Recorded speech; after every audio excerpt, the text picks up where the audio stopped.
The ongoing situation involving wide receiver Malik Heath has become one of the most intriguing internal storylines surrounding the Green Bay Packers this season, and the decision by head coach Matt LaFleur to keep Heath off the field against the New York Giants has only intensified the speculation. Even though the organization avoided offering any detailed public explanation, the widespread belief is that the absence was disciplinary and that something behind closed doors created enough tension to merit immediate action from the coaching staff. This development arrives at a moment when conversations about the structure, priorities, and identity of the Packers' passing game have never been louder or more pressing, especially after the team lost tight end Tucker Kraft and was forced to rely even more heavily on a distributed offensive model that asks every wide receiver to be prepared for an unpredictable rotation of opportunities. The Packers' current approach revolves around spreading targets across multiple players, which theoretically encourages healthy competition and avoids an over-reliance on a single star playmaker.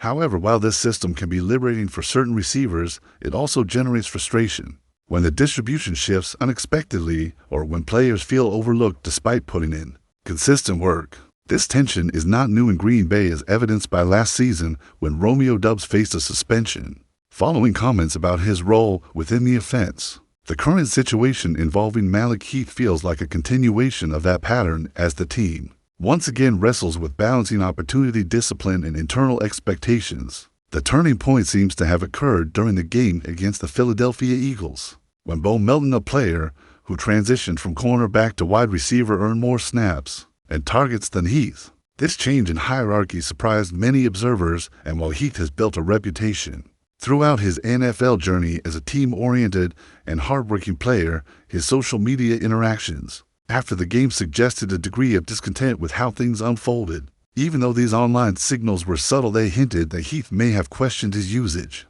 or the circumstances that led to Melton jumping ahead of him in the rotation. When a player feels sidelined in a system that relies on shared opportunity, the frustration can grow quickly, especially during a season in which every performance carries weight. After the victory over the New York Giants, head coach Matt LaFleur addressed the media, but chose not to provide clarity on the situation. Instead, he emphasized that the matter would remain internal, while still making it clear that the team holds Malik Heath in high regard and views him as part of the broader plan. LaFleur spoke with deliberate care, framing the decision as something that would stay within the walls of the locker room, while simultaneously reinforcing that Heath is valued for his effort, consistency, and presence within the team environment. This diplomatic balance between respecting the privacy of the incident and maintaining public confidence in the player suggests that the coaching staff is working to manage the situation without creating unnecessary tension or long-term damage. The timing of the issue complicates matters further, because the Packers are heading into a crucial stretch of games against divisional rivals, including the Minnesota Vikings, who they will face next at Lambeau Field.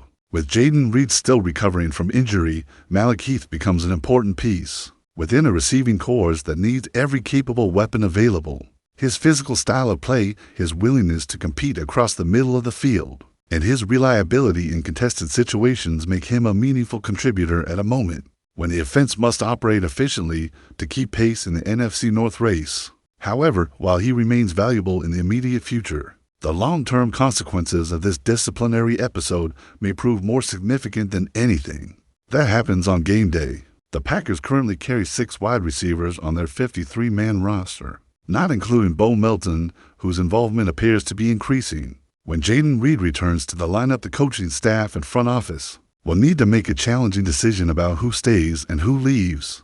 The depth chart is tight and the roster spots are limited, which means that every snap, every practice, and every interaction now matters even more for Malik Heath, given that he is scheduled to become a restricted free agent next offseason. The next few weeks will directly influence his standing not only within the Packers organization, but across the league. His ability to respond to adversity, maintain professionalism, and reestablish trust will shape the narrative around his future. For Packers fans following this story closely, the unfolding situation offers a deeper look at how teams manage internal dynamics, handle unexpected conflict, and evaluate the character of their players. In a league defined by thin margins and constant competition, these behind-the-scenes decisions often determine the trajectory of both a player's career and the overall chemistry of a roster. Trying to build something sustainable If you are interested in continuing to follow every detail of this developing storyline and staying informed about all the decisions and changes shaping the Packers' offense,